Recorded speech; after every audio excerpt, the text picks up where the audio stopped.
Hey everyone, we are live for our Sunday weekly warm-up here at the Teach Better team. We are streaming exclusively in our private group over at teachbettergroup.com, or if you're catching this either on the podcast of Teach Better Talk or on Monday when we stream this out to all of our networks, either happy Sunday or happy Monday. We're really glad that you are here. We have a great friend that I've been waiting months and months and months to have on, so I'm so excited for you all to meet John. And we also, of course, are going to be here talking shop, getting you ready for your week ahead. It is officially March. We are headed into the first full week of March, which means we survived January and February. So shout out to us.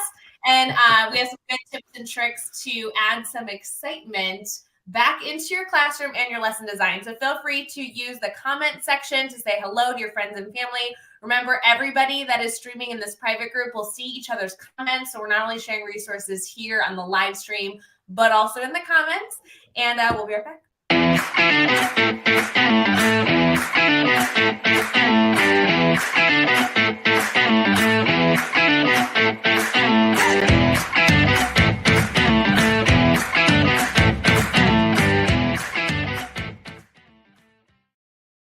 Hey everyone, we have John here with us for the Sunday weekly warm-up. John, how are you doing? I am doing wonderful. Thanks so much, Ray, for having me on, and excited to check out the discussion happening in the comments too.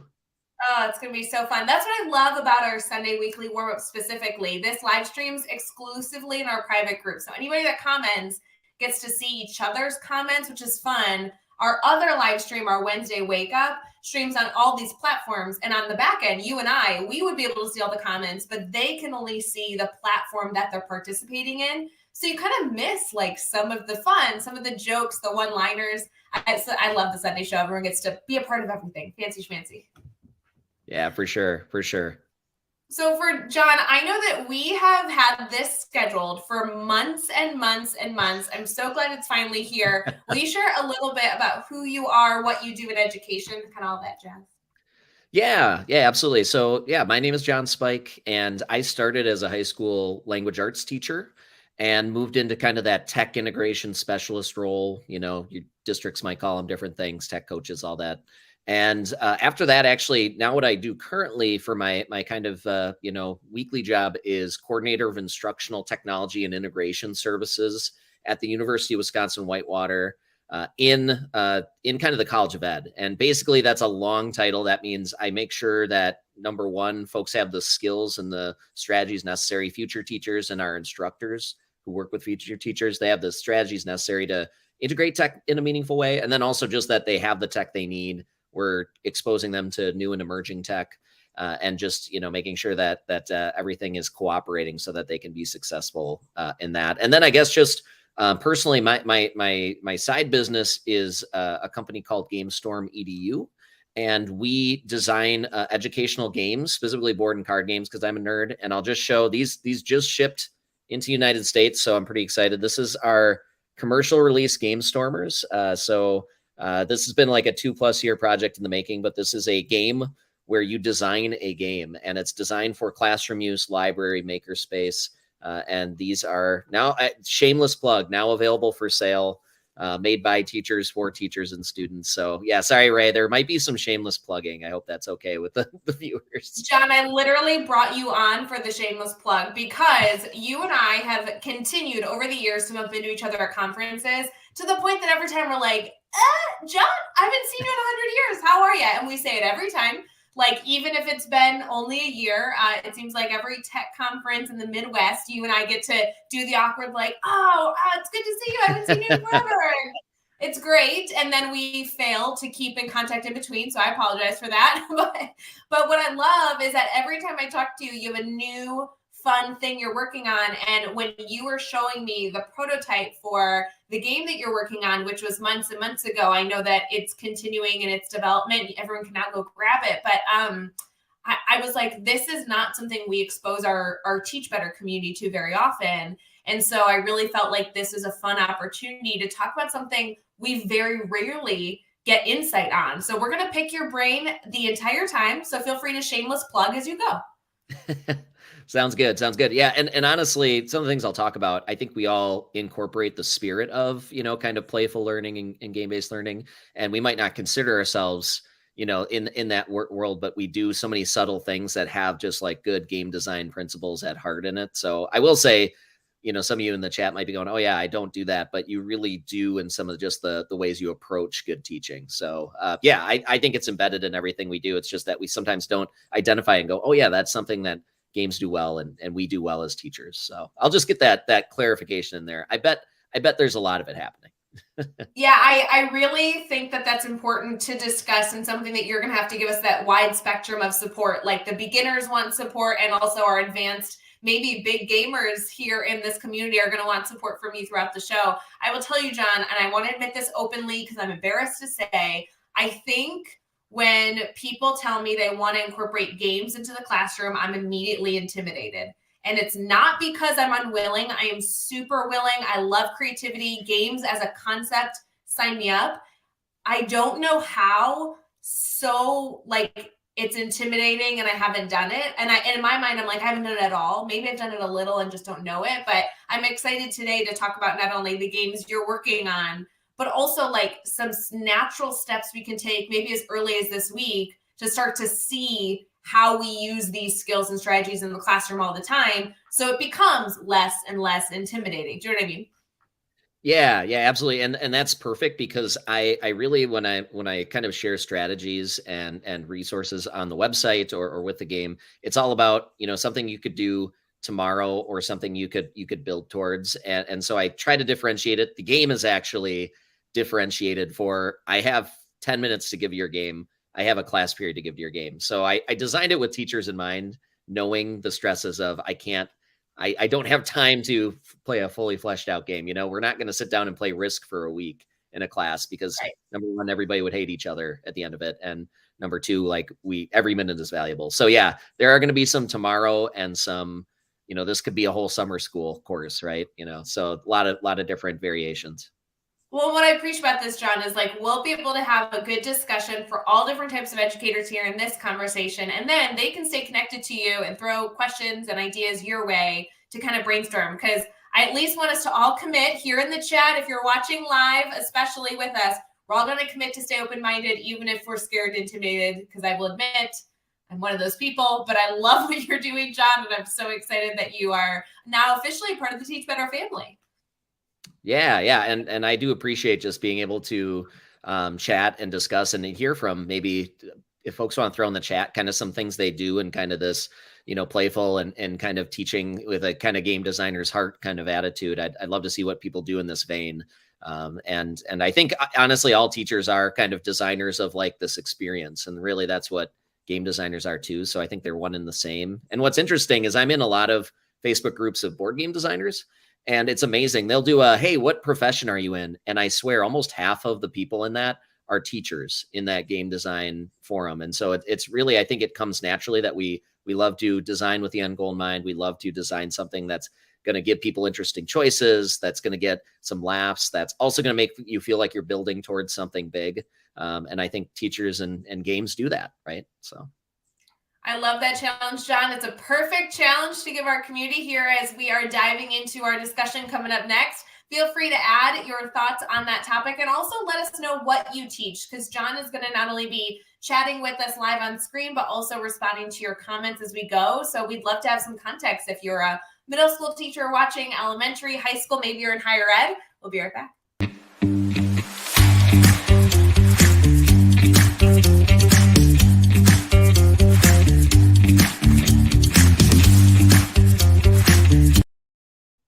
Hey everyone, we are back for our Sunday weekly warm-up, diving into our discussion here with John, focusing on gaming. Thank you for all of you that are here and participating in the chat. That's the best part of our Sunday. Remember that if you are catching the show after the fact as a recording, you just need to pop on Sundays at 8 p.m. Eastern over at teachbettergroup.com, and you can participate live anytime you want.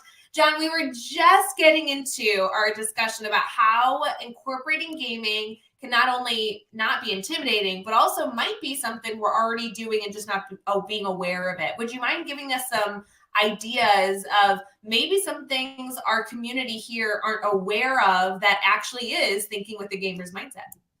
Yeah, I think one thing that we do and we can always do more of, and I'm always puzzled by this one, but I think something games do really well, and it could be border card games, which is where I design, or video games, or any type of games that you play, Wordle, whatever it might be, right?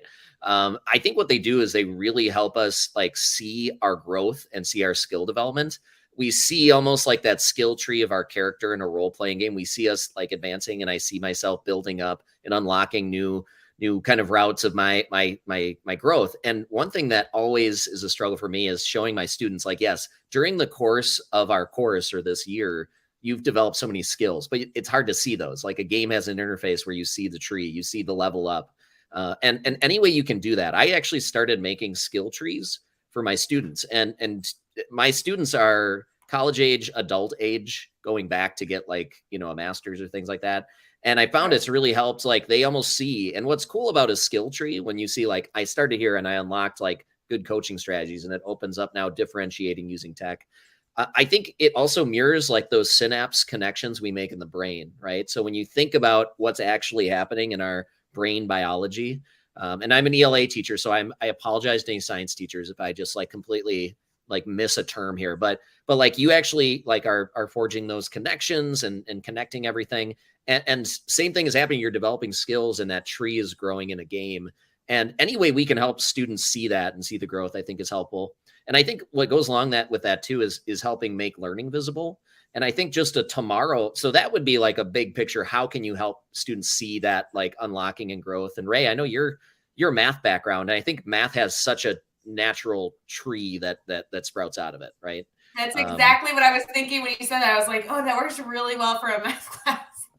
Yeah, for sure. And I, as an ELA teacher, we have a lot, like our tree is kind of all over the place. There's a lot that goes into the skill of writing or reading with, with comprehension and everything, but same principles can apply. And I work in tech integration courses. So I teach digital tools, but there's still a tree that forms. So that's like a down the road. Like that's not a tomorrow. You're just going to build out like the beautiful like visual of, hey, students, here's everything you're going to see yourself develop. But a tomorrow thing that I really like is just making the learning visible. Of students always have a space where they're conveying their current understanding, questioning. And I tell my faculty staff, like, just even giving everybody a blank Google slide, and that's their slide. It's a shared deck, and please add everything: a resource you found that connects to our conversation, a visual that you think maybe captures it, whether you've sketched it, whether you've dropped in, a collection, questions that are lingering for you. And we can easily pull up that deck. I can go to the deck and say, Joe, what did you have? And I can pull up Joe's deck, and Joe can share, hey, I found this. This seems like a really interesting connection. And that's a part of like us seeing like the discussion almost visualized. Games do this because we're constantly adding to like maybe our tableau of cards in front of us. Games do this really well. I mentioned the skill tree. Games have us convey our understanding. And a lot of party games I like to play, I love what I've put so much. I'll take a picture of it. Like I love this absurd picture I drew in Telestrations, right? And we want our students probably to do the same things. Like they're proud of going back to the deck and seeing how they, metaphorically represented a concept with visuals. And so anything we can do to help that become visual, I think is something that people already do in this chat. And I think just any way you can dedicate yourself to making that invisible visible, which is the learning, the progress, and the understanding. So that would be one piece I just think that comes naturally to all of us, but we can always be doing better. I love that visual right off the bat of either the skill tree or using Google Slides to help you do this. I'm thinking, even if I know it's halfway through the year now, even more than half, but this would be a good time. You could almost build a skill tree with students to recap all the things you have learned and kind of almost preview where you're headed for the rest of the year. I feel like that visual for me is like so spot on of where I would go. And I love being able to take a discussion and putting that into a visual form. Your focus on making the invisible visible is a very non-intimidating start, because I know as educators, we're constantly striving to use all sensories to support our students' learning. Obviously, thinking through visuals is a big one. I think that's a really realistic support for a teacher who just wants to get started. Yeah, I think, one question that I think a lot of folks had when we entered that full-scale pandemic remote learning, I think it was a big question of how will I kind of see and know they're engaged? And that was where how do you make it visible is if they do have that space and they're filling that space with their kind of cognition and their thought process. I think that's powerful. And I came out of the pandemic going, why would we stop doing that? Like, even if we're face to face or hybrid or whatever format we're in, why would we stop that kind of space that helps kind of show where they're at? Well, and John, what I love about what you just shared is so many of us were in such a tough place trying to figure out teaching during the global pandemic. And then when many of us went back to the classroom, there was a little bit of desire to almost go back to what we already knew and trying to find a balance between what we had learned and needed to keep versus what we had learned and wanted to resort back to something that we thought was more effective. There was so much of that, but something I really want to celebrate is you're identifying something that we actually all worked on that hopefully we all kept. And if we haven't kept it, here's your reminder to implement it back of making that invisible visible. And I love the connection between COVID because you're right, we all were striving to make anything we could visible so that as teachers we could support our students that were no longer in front of us and easily accessible. So super cool connection there. I wouldn't have thought of that. Yeah, and again, I think there's going to be a number of things that we don't realize. It just is at the heart of a good, like, kind of playful learning or game based experience. I'm also appreciating. I just have to shout out. I don't know if it's direct connection, but Stacy brought up Shut the Box, and I love Shut the Box, and I think as a young kid, I was like overlaying my story of like the action that was unfolding as I was throwing the dice for Shut the Box. So I just got a kick out of Stacy sharing the Shut the Box one, and it'll actually that'll set up like some of my other thoughts on how we can implement kind of this game based and playful learning later on.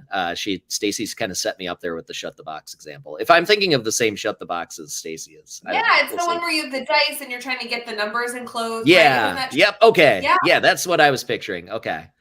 Yeah. Well, I mean, I don't know if I think that's what Stacey's talking about because she's talking about addition. So I love that box. Yeah. I love that game. If you guys have any kiddos, I really feel like it's for any age group, but I guess specifically for addition or multiplication, it must be valuable. But anyway, go pick up that game if you haven't done so already. What are some other things that might be game-focused strategies that some of us here might be using without thinking through it being a gaming strategy? Yeah, one piece that I jotted down that I think is so crucial and something that is cited by a lot of folks who talk about how games inform them in their future careers. I think one big one is system thinking. And so understanding how different variables at play impact each other. And that's such a crucial skill. We see it in every field of if I can kind of weigh the risk reward of managing this resource, how would it impact this one? How do these two concepts interrelate? And really, I think system thinking is something really neat that happens. And what's cool about game design is really when you design a game, you're creating a system and you want the system to be dynamic and interesting. And the same thing is so true about everything that we really learn about, whether it's math, whether it's the art of writing and designing, interesting prose, whether it is, understanding how a scientific system works and why these laws of kind of nature exist and why they can function as they do. And so one thing that I really love when I kind of talk with and brainstorm with teachers about, using kind of a game design approach is how can your students kind of demonstrate their understanding of a concept by designing almost a miniature like game system, involving it. And so some fun questions that I think go around with that. One activity that I've got on our website, shameless plug, is just designing concept cards. And so we've actually taken, I'm just going to have an excuse because I love our game box. Like one thing I've done is I've taken like our beautiful cards from Game Stormers, and I've actually made them blank in a template on our site. And you can actually your students can go grab them, print them, or just use a Google slide deck of them and make their own cards of something they're learning about. If it was cellular biology, maybe they make cards that represent mitochondria and the chloroplast, and they talk about how those two cards would interact with each other, what kind of abilities they would have, what kind of currency exists in your game. And I think that's one of the brainstorming questions we ask is, okay, if this concept you're learning about was a system, what would be the kind of the variable being exchanged? Is it energy? If you were learning about social studies, would it be like political capital, right? Would it be like trying to get those electoral votes? What is that push pull, and how do these cards interact with that main piece that's really at the center of this focus? And so having students make a set of concept cards or make them with each other and say, how would these interact if they were in a game? And then you start seeing the students who love certain games, right? You see the students who gravitate towards Pokemon, or you see students gravitating towards a whatever it might be, a Fortnite, or whatever the soup du jour of a game is at the time. And they start kind of overlaying that game world, but how would it apply if it was politics? How would it apply if it was math principles? And it's really kind of a fun activity. But I think that's a really cool one, is having students think in systems and how these pieces interact. What would their stats be, if you overlaid them into a new game? Thinking those questions and having them answer those questions. And really, at the end of the day, that's kind of them making a good, metaphor for what this item is. You have to really understand a concept to be able to kind of speak metaphorically about it. And so I really like the idea of getting students to think in systems. And I think games challenge us to think in systems. And if you've ever said like, I am so good at insert game here, it's because you've mastered a system. If you're from the Midwest, I know like my family is obsessed with euchre, and I swear like my family members can play it on like autopilot because they understand the system and the optimum play. I'm sitting there sweating profusely because I haven't mastered the system. So that's my passionate soapbox rant about systems.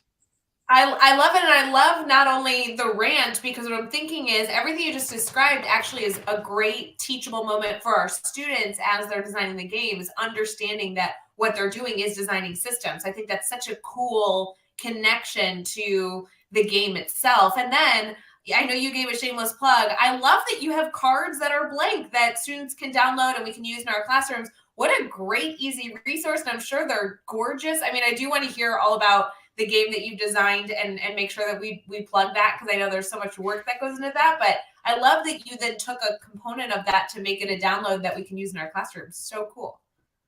Yeah. The game, and I'll talk a little bit more about that later, but the game really is meant to just give students a lot of different outlets to demonstrate kind of creativity and innovative thinking. And that was one piece. Here is the cards blank. Everything's fillable. The text, the type of card, the numbers associated with it. You can choose what color the card's going to be if that helps kind of clarify your system and represent your system. And then you have so many interesting conversations that can happen of why did you choose to make it this valuable versus this one being less? What was your thought process there? One of my favorite quotes is just a game, like a game in a classroom or in a training or whatever. It's just it's an excuse to have a really good debrief or conversation afterwards. So the game is this way of you just being able to have this really deep discussion about like what happened, how did you respond, or why did you design it that way, or whatever it might have been. And so I think game design is the same. You can have a really good conversation with students of, it's not so much even the making of those cards, but the conversation of why is really where the magic is, and students showing you how far they've come and maybe some clarifications you need to make too to help them kind of fully realize it and even debate a little bit about it too. Well, and I think that's a great suggestion that you just made, is now utilizing games as an assessment or evaluation strategy. I mean, something I just worked on with a school district not too far from where I live on Friday was working with assessment kind of creation. We were looking at aligning standards, creating rubrics, and then utilizing those resources to design the right assessment, to ask the right questions so we could collect data from the students. A big focus of our dialogue was, it's not about asking the right questions to get the answer, but asking the right questions to get the information from the students that we need. Like collecting information essentially was the focus more than anything else. And even if they get the question wrong, what data did you collect? And so I think you focusing on utilizing a game where you're having a discussion and debrief afterward gives you such opportunity to collect data on how the student understanding is and where you need to take your next steps. Yeah, absolutely. And I think too, just games set the stage for just a lot of interesting questions to come up, because I go to a lot of play testers and game designers testing their creation, and there's a lot of just deep questions that go into it, asking why they approached, trying to represent an abstract concept, like why, did you represent going to the dog park as this action? That's a real conversation that happens when, people are designing games. There's a very successful game out right now about taking dogs to the dog park. Actually, I'm very jealous I didn't make it. Yeah. I just like torpedoed. Yeah, I just torpedoed my sales. Everybody's like, well, I could either get Game Stormers, the dog park game. It's dogs, all day. So No, I think both this are is good. worthwhile. Well, maybe we'll have to go get both. I know Brienne Fennel, who's part of our team, just posted your link in the comments. I would love to have you share a little bit about your game, how it can be used in the classroom, kind of why you designed it. I'm asking you 100 things. I want to hear it all. Yeah. I think I'll start with that why. Just kind of in the theme of I said, the best part is the why of kind of those student designs or your designs for students to analyze. And really this came out of I kind of, in kind of connecting to your original point about it's really intimidating to use games in the classroom. I went to an innovator academy for Google, and my central question was, how do we make it less intimidating for teachers to use games and students to use games? And I came out of that saying, talking to a lot of teachers, talking to the other folks at the academy, and I realized I was more interested in, I think it's really hard to sometimes shoehorn a game into a class, but what if the students and the teachers were actually designing the experience that was really tailored for what they wanted to do? And I said, how can I make that more accessible? How can I make game design more accessible? And so that became my focus. I made GameStormEdu.com and started building resources and showing off student and teacher games that were made. And then, you have that one aha, and mine was December 2020. I said, what if there was a game where you actually like designed a game? At the end of the game, everybody who played made a game, some sort of miniature game out of it. And that was the inspiration of, hey, anybody can be a game designer, because I think that's an intimidating piece. That's very intimidating to say, make a game. And so the premise of the game, just to kind of give everybody an overview, is you are creating a 5-card game narrative. So you're kind of giving an overview game story. And so each turn you take actions to kind of acquire cards that'll eventually go in kind of your player notebook that you're working through. And during the course of the game, you can acquire cards in a lot of different ways. You can also make a card, which is kind of fun. So this is very popular elementary, middle schoolers, like half of their game or more is cards they made. But you can roll these visual dice, use the image to create a card and name the card, or you can use kind of the cards you curate during the course of the game too.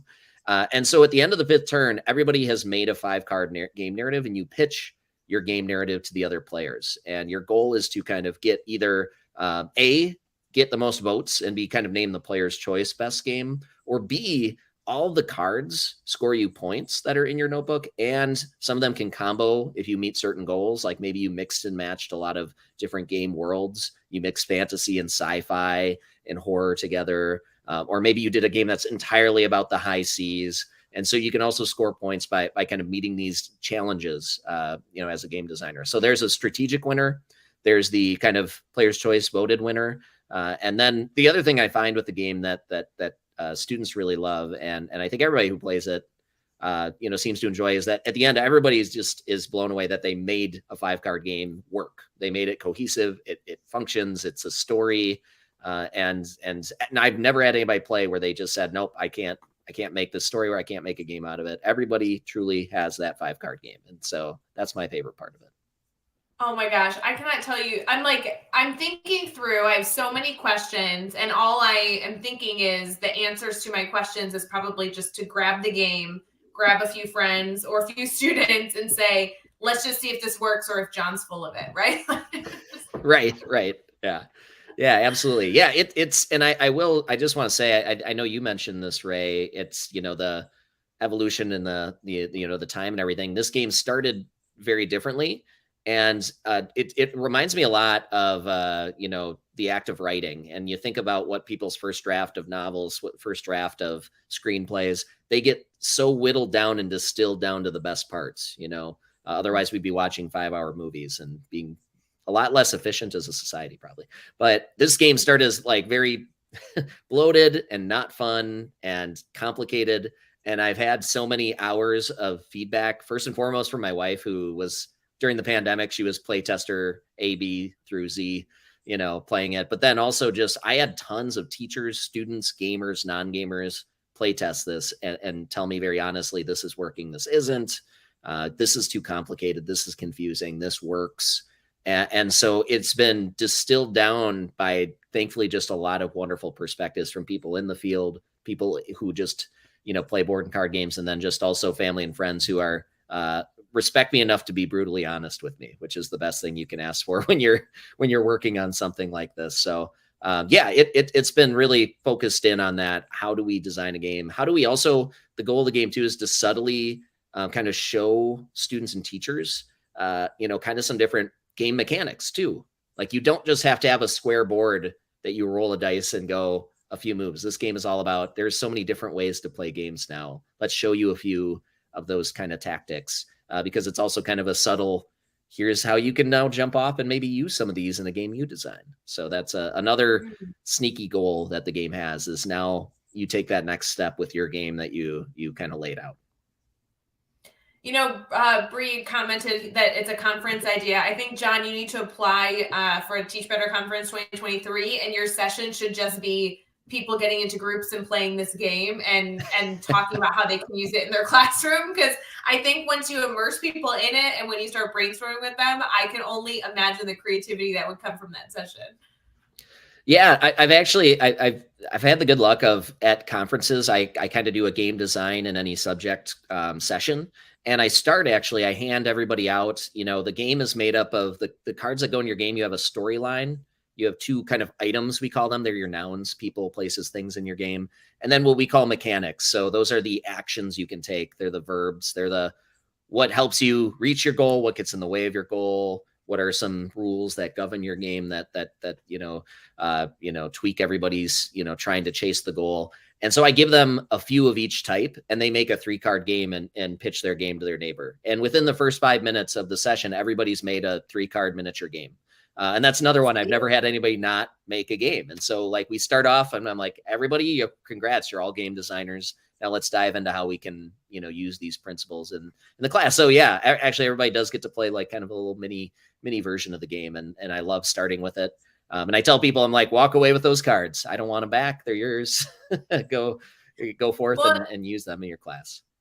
Everyone in the comments was talking about how they want to be part of that session, that it sounds awesome. John, I think you need to commit live on camera without any information. You need to commit to coming to the Teach Better Conference 2023. We just announced it will be October 20th and 21st in Akron, Ohio. And I don't know how we're going to get you there or what you need, or if you're going to be a speaker, because proposals don't open till May, but just say you're coming and we'll be committed. It sounds fantastic. I'm going to do my best, and Akron is drivable for me. I think October's open as well, so I like it. I like it. Thanks for the live commit now on camera. And I would be honored. I'll bring many copies of Game Stormers. So yeah. I love this. We'll make sure you get the link to apply to be a speaker in May, and we'll just force you to come and drive over to Akron. And hey, I can't promise you anything at this point because we haven't released any information, but I'll buy you a beer at the end of it, John, if that helps.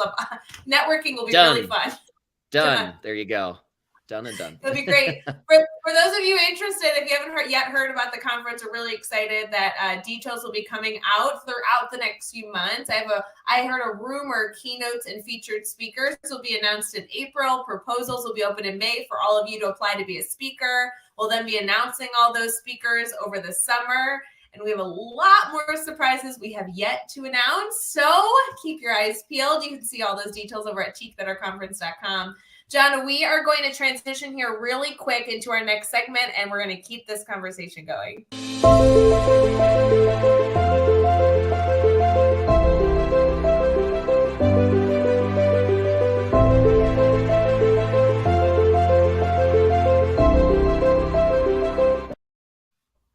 Hey everyone, we are back for our Sunday weekly warm-up here with John as we're talking through gaming. Some great suggestions that we've had so far. So much more to come. John, in this segment, progress over perfection, we're really focusing on taking those challenges and finding ourselves, not focusing on being perfect, but encouraging ourselves and one another to try something new to not only enhance our students' learning ability, but also keep us in love with the work that we do. So I know that at the beginning of our show, before we came live, you're like, Ray, I prepared 3 things I want to make sure I tell everybody. And I think we've only gone through 2. Do you want to throw that third one at us? I know that you shared so much about your game and we're all eager to try. So give us a little insight there.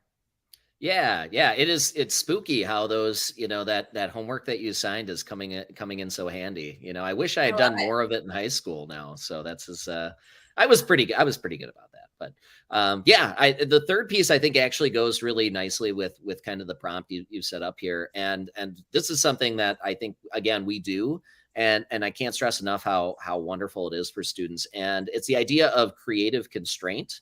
And the whole takeaway here is I think one of the most intimidating things for any of us, for students, for teachers, for anybody who's trying to do a creative act, is the most intimidating thing I think is the blank page, the blank Mm, slide, whatever it might be. And I think one of the best things we can do to help students kind of thinking critically and connecting the dots between content and kind of a creative prompt is giving them something like a starting prompt or like something unique to kind of spur that creativity. And games do this so well. Think of any party games you played. Really, what happens is the party game gives you kind of a creative prompt, and then you fill in the blanks with your own uniquenesses, your own take, your own humor. And so the games really do a great job with creative constraint. That is really where I think, especially party games and kind of those abstract games, really challenge us to how am I going to convey the meaning of this word using only images or only using a few keywords, that I give you or whatever it might be. And so that is where I think the magic is. And we can easily just kind of take some of those creative constraint ideas from games and apply them to our own. And so I know, like, I've already plugged Game Stormers a lot, but a lot of the mechanics of Game Stormers are about creative constraint.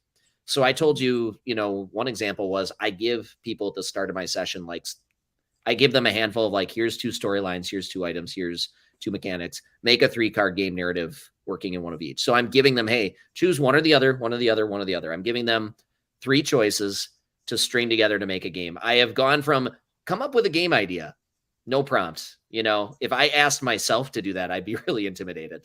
But yeah. as somebody who doesn't feel comfortable designing games, that's extremely intimidating. But now I've said, just fill in the creative gaps between 3 of these things after whittling it down from 6.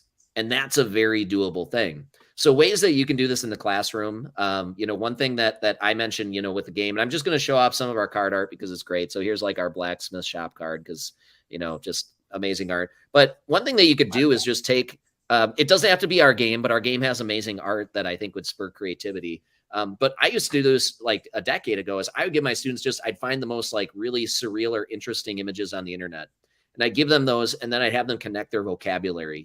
Vocabulary is not fun to study, but here's some abstract images. It might be, I found like an off-road lawnmower racing competition. And it was like guys jumping a mud jump on lawnmowers and like use some of the vocab from our week, to describe the action and show me the meaning of that sentence. You could do this with any content or concepts, connect it to the visuals. We have, again, shameless plug after I grab them here. We have some visual dice. You might have seen this before. Rory's story cubes are cubes that just have visuals on it. This is dice from our game that students can use to make a card, but have them roll the visual dice and then connect it to the content, combining one or more dice. I've seen this done on assessments. I know Michael Matera, who's a big gamification figure, he had it literally on his tests and quizzes. Like students would actually roll the dice and connect it, the vocab that was listed on the test to show its meaning. So, I mean, playful assessment can be on your assessments, right? So that's, just a few ways of creative constraint, giving students these entry points that are a little less mundane than just define, use in sentence. Again, use in sentence was an intimidating task for me as a student or as an adult. But hey, grab a few of the item cards and now connect it to the definition for tyrant or whatever it might be, So you've just given that student that creative constraint to dive in. So that's one of my favorite ones. And so I think that's just a great opportunity to dive in. And then on the vein of, I told you I was going to bring it back to the, to the shut the box. But as a kid, I do this all the time. I used to overlay and kind of add my own theme onto games. And so Shut the Box doesn't typically have a theme, right? But a fun task for students is take a game that you really love and overlay the theme of what you're learning on top of a game, that you're learning about. That's what we call a reskin. Probably the most famous example is Monopoly is the most reskin game of all time. There's I hope I'm not making it enemies, but like there's a Wisconsinopoly. I'm wearing my Wisconsin shirt. Sorry to everybody from the greater Midwest Illinois region. But there's all these different opolis out there of everything. There's Super Mario Opoly, just because we need a themed game apparently. But what a cool challenge for your students. Overlay a theme onto a game. One example I always did with my students is chess. And so, we're reading Romeo and Juliet, and tell me which character is which piece and why. And one of my favorite examples is this student said, well, I think Romeo and Juliet are the knights. And I'm like, okay, go on. And they're like, well, they do a lot of erratic kind of dumb things. And what does a knight do? It moves in these L's around the board. They're like, it also, the knights always seem to die in the beginning, right? You lose your pawns, then you lose your knights. It's They're like, true. yeah. So spoiler alert for anybody who doesn't know, Romeo and Juliet, they both die. I feel like I'm not spoiling it because literally it's in the first paragraph of the play, but they die in the end. And so this was a student's analogy, and I'm like, show me that that play. I mean, right there, great metaphorical thinking by overlaying Romeo and Juliet onto the pieces. So I think that was just a cool example of just thinking about retheming or reskinning a game to make it, or saying, okay, you overlaid it, but it doesn't quite work. How could we remix the game to make it more like that, right?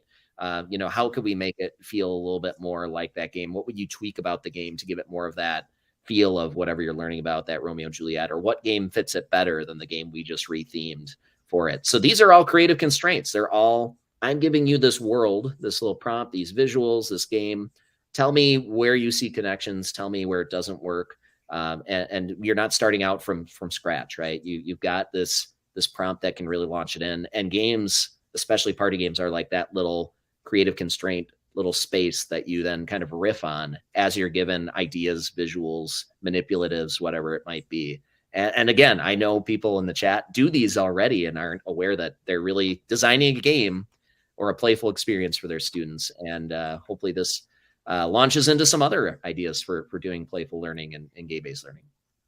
I cannot wait to hear the discussion, not only in our private Facebook group with the Teach Better team, but elsewhere within the whole Teach Better community, talking about gaming based off of this conversation. John, you gave us so much to think about, but so many things that are really set up for us to be successful. I really, really appreciate these action steps. Can you give us a little bit about how we can stay connected to you? Because I can only imagine that as educators get started or start to dip their toe in the water, they may need some encouragement or some creative thinking, and it sounds like you're the guy to do it. So how can everybody stay connected? Yeah, absolutely. So I appreciate too. I know it was put into the chat, but GameStoreMedia.com is the website. Everything on there except for the game, I'll just say is free. So if you want resources from it, I've got game design resources, and I've got lesson plans that go along with Game Stormers or just any subject. And for many of them, you don't need Game Stormers, but I wouldn't mind if you want to get it, play it with your family, friends. It's meant to be a fun Saturday game, with family or friends, or a school day game in the library or classroom. But then the other way to stay connected too is I'm on Twitter and I tweet a lot about some of these same principles. I'm just at Jonathan Spike. I often go by John, but John Spike was taken, I'm sure, by some football enthusiast or volleyball enthusiast named John. But Jonathan Spike on those. Game Stormers has a Twitter and a Facebook group too, if you want to check those out, and a Facebook page. So just if you Google Game Stormers, or if it's like 2007 and you want to bing Game Stormers, you'll come up with it and find me. So those would be kind of some of the best ways to find the game, myself, my company.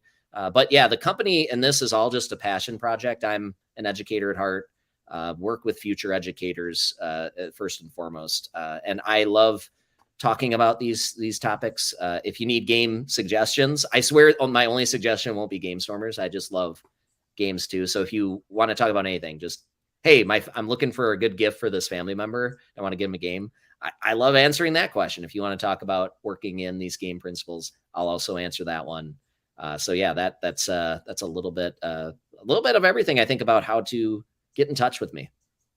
I love it. Friends, don't forget that by subscribing, rating and reviewing, following, these are all ways to support different small businesses, different groups doing great things. So taking a few seconds, going and following John and his group over on Twitter really, really does make an impact, as well as if you try the game. I'm sure he'd love to hear how it goes. Make sure to shoot him a review and tell him all the fun times you've had and how the students are responding. John, thank you again so much for joining us on a Sunday to kick off our week. We have a great week ahead, and you only helped us with boosting our creativity today. I really appreciate it.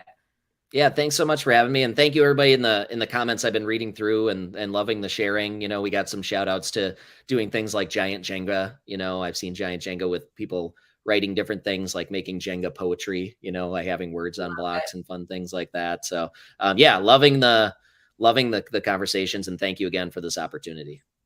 Absolutely. Everybody else, please let us know if you need anything or if you have any problem connecting with John. Make sure to reach out. We'll make sure to get you guys connected. We hope you have a wonderful week ahead, and we will see you throughout the week with fun little Teach Better family celebrations. See you later, friends.